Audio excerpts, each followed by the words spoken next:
In Odd Reviews Odd Meter Part 140, Ezra. I definitely would have given this a semi-favorable review were the current year 2006, but the fact that this film came out less than a month ago very much changes that.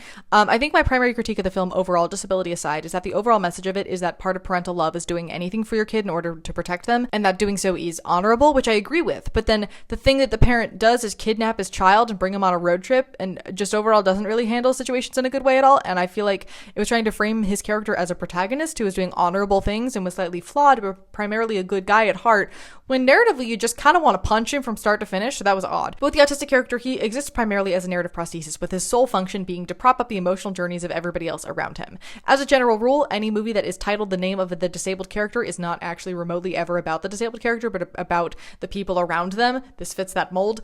They also use the classic camera close-ups on the eyes as a visual storytelling tool that is usually seen as quite outdated at this point. I'm not against it, but it's just very early 2000s. And there was an inspiration porn-esque subplot where he wasn't able to do lots of things because of his sensory issues, which, reminder that sensory issues and autistic folks process like physical pain. It's not just like, oh, we're weirdly sensitive.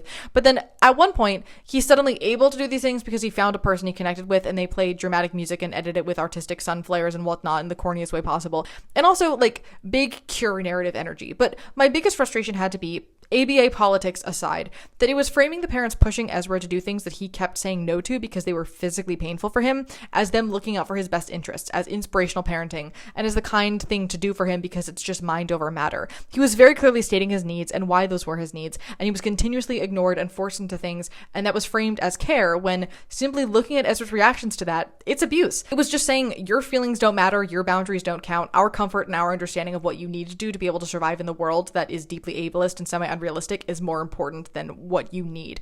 And it made me very, very, very uncomfortable. I did really like how it acknowledged that autism is generational and undiagnosed generationally and how that can wreak havoc. That was definitely my favorite part. But overall, I was really disappointed by how this film chose to handle its subject matter because representation has come so far, and I'm deeply frustrated that such a mainstream and highly advertised movie is being praised for new ideas when it's about 20 years behind where the rest of the autistic media canon is right now. We know how to do better than this at this point. This film's narrative is irresponsible in general, regardless of time period, but it leans toward the dangerous given that this movie is this recent.